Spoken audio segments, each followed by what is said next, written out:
Hello বন্ধুরা, আমি সুদীপ্ত আর আমার চ্যানেল রোমিং ফিটে আপনাদের স্বাগত। ঋষিকেশে বিটেল আশ্রম যেতে হলে প্রথমে জানকী সেতু ধরে চলে আসুন পরমাত্মা নিকেতনের দিকে। বৃষ্টি ক্রস করলেই চোখে পড়বে এই বিটেল স্ট্রিট।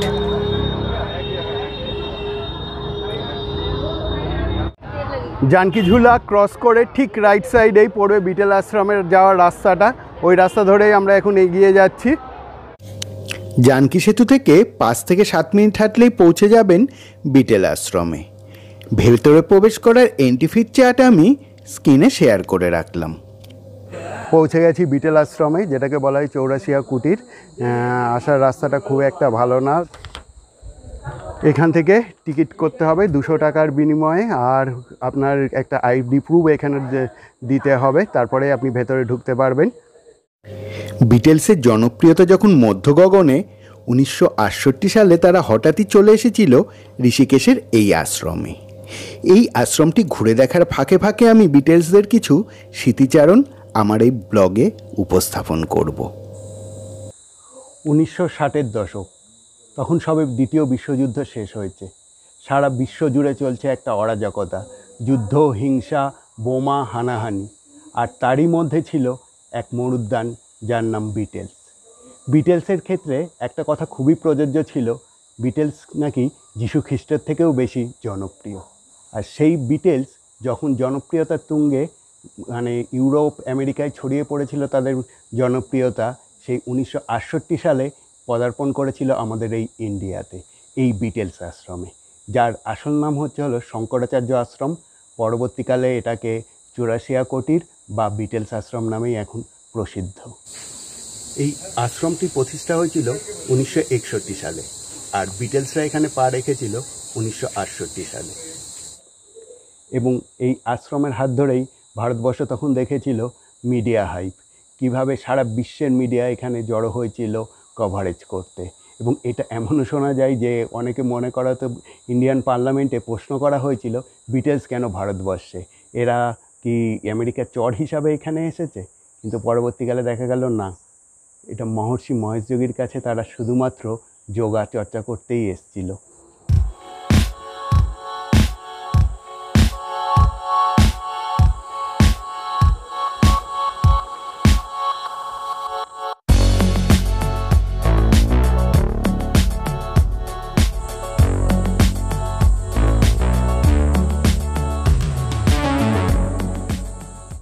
এই যে দেখতে পাচ্ছেন মেডিটেশন কেভগুলো, এই আশ্রম জুড়ে প্রায় 200টারও বেশি মেডিটেশন কেভ ছড়িয়ে ছিটিয়ে রয়েছে। সারা আশ্রম জুড়ে অসংখ্য মেডিটেশন কেভগুলি ছড়িয়ে ছিটিয়ে রয়েছে। ডোম শেপ এই কেভগুলি নদীর দিকে মুখ করে মেডিটেশন করার জন্য তৈরি করা হয়েছিল।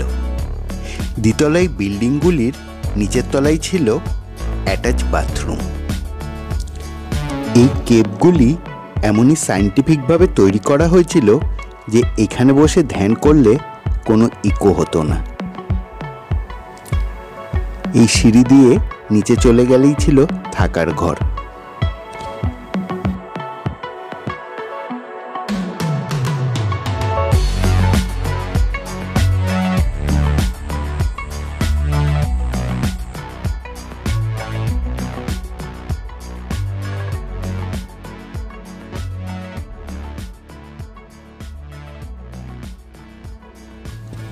এখানে এই বিল্ডিংটি হলো একটি ফটো গ্যালারি, যেখানে এখানে কাটানো বিটেলস মুহূর্তগুলো ফ্রেমবন্দি করে রাখা আছে দর্শকদের জন্য।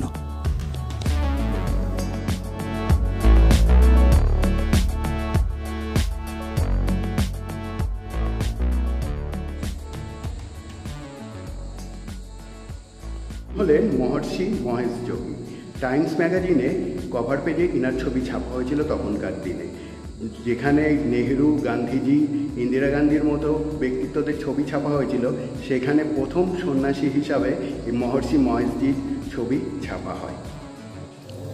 বিটেলস গ্রুপের 4 জন কিংবদন্তি হল জন লেনন, যাকে সুদর্শন বিটেলস বলা হতো, পল ম্যাকার্টনি, যাকে মিস্টি বিটেলস বলা হতো, জর্জ হ্যারিসন, যাকে শান্ত বিটেলস, আর রিঙ্গো স্টার হলো রসাত্মক বিটেলস। তাদের এই ব্যান্ডটি মাত্র 1 দশকের মতো স্থায়ী ছিল। 1963 সালে তাদের প্রথম অ্যালবাম প্লিজ প্লিজ মি মুক্তি পায় এবং 1970 সালের মে মাসে শেষ মুক্তি পেয়েছিল লেটস ইটস বি।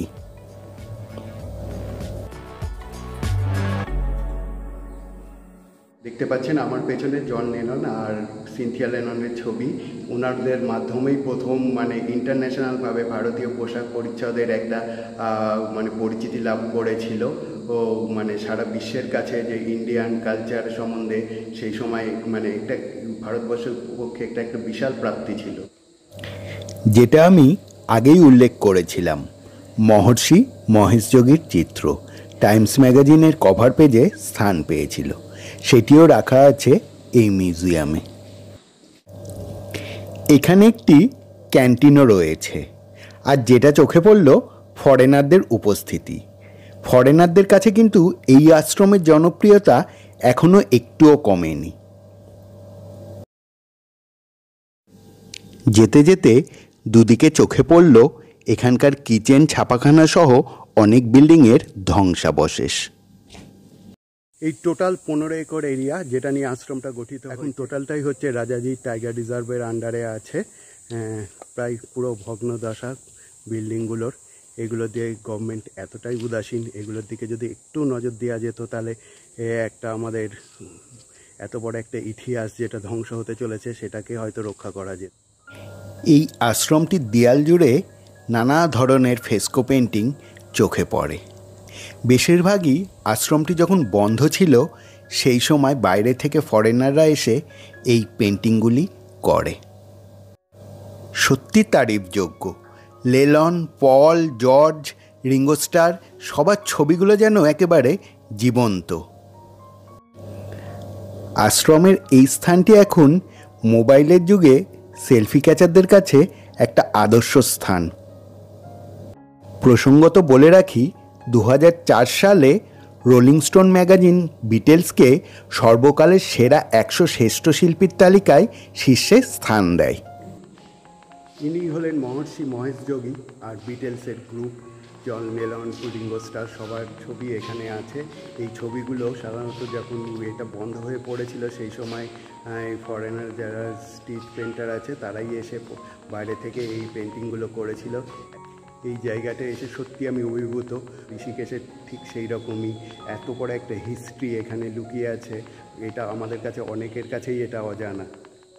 ছোটোবেলা থেকেই একটা বিটেলসের ক্রেজ ছিল আমাদের কাছে। আজকে এখানে এসে মানে সত্যি আমার একটা স্বপ্ন বলতে পারেন, মানে যেন সার্থক হলো আজকে। ঠিক এই জায়গাটা অনেক দিনকার একটা স্বাদ ছিল এখানে আসার। যেরকম বাংলাতে যেরকম আমরা সবাই শান্তিনিকেতনে যাই, ঠিক এইখানটা হচ্ছে হলো ঋষিকেশে সেই রকমই একটা শান্তিনিকেতন বলতে পারেন। They are also Beatles fans, came from USA.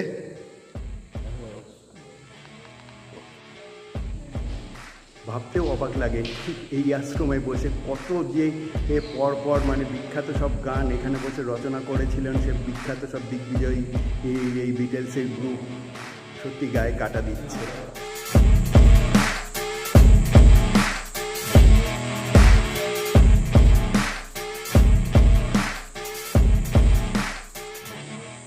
এটি যখন 1991 থেকে বন্ধ হয়ে যায়, তারপর এটা আবার 2015 সালে রিওপেন হয়। এখন দেখতে পারলেন 200 টাকা টিকিট করে ভেতরে ঢুকতে হয়। পুরোটাই ধ্বংসাবশেষ প্রায় পড়ে আছে, কিন্তু এত হিস্ট্রি একটা ভারতবর্ষকে প্রথম আন্তর্জাতিক মানচিত্রে স্থান দিয়েছিল বলতে পারেন এই মহর্ষি মহেশ যোগীর এই আশ্রম, যেটা তখন শঙ্করাচার্য আশ্রম নামে প্রচলিত ছিল।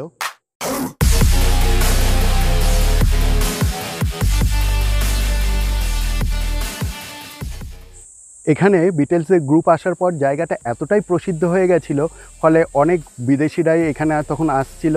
ফলে 1976-এ এই বিল্ডিংটার আবার পুনঃপ্রতিষ্ঠা করতে হয়েছিল। দাঁড়িয়ে আছি আমি এখন 3 তলার এই ব্যালকনির ওপরে, একদম গঙ্গার দিকে মুখ করা এই ব্যালকনিটি। এই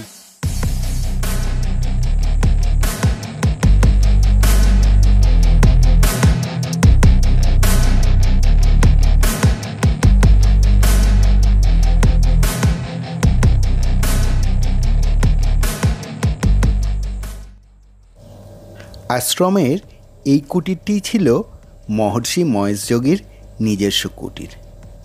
এখানেই বিটেলস গ্রুপের সঙ্গে চলতো প্রাইভেট সেশন।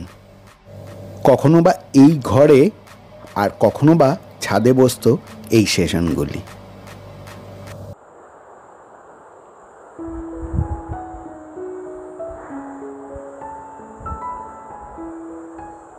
এই ছাদে দাঁড়িয়ে পুরো ঋষিকেশ শহরটার ভিউ পাওয়া যাচ্ছে। পেছনে গঙ্গা বয়ে চলেছে, তার ওপারেই হচ্ছে পুরো ঋষিকেশ শহরটা দেখা যাচ্ছে।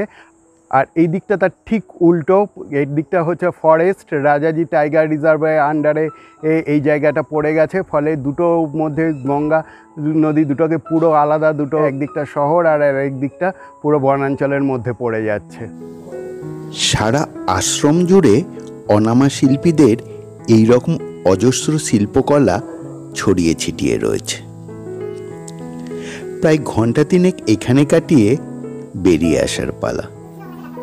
হৃদয় তখন চলছে আশ্চর্য এক বৈপরত্যের দোলন। একদিকে স্বপ্নকে ছুঁতে পারার আনন্দ, অন্যদিকে জরাজীর্ণ এই ধ্বংসস্তূপ দেখে হৃদয়ের কোণে চলছে চোরা রক্তক্ষরণ। সত্যি এতটা উদাসীন? যেখানে 200 টাকা এন্ট্রি ফি দিয়ে ভেতরে প্রবেশ করতে হচ্ছে, সেখানে ইতিহাসকে সংরক্ষণের জন্য কি আরও একটু যত্নশীল হওয়া যেত না? বন্ধুরা, ভিডিওটি ভালো লাগলে অবশ্যই লাইক করবেন আর চ্যানেলটিকে সাবস্ক্রাইব করবেন। ততক্ষণ সঙ্গে থাকুন, দেখতে থাকুন। नमस्ते, आदाब, सत श्री अकाल। फिर मिलेंगे चलते चलते।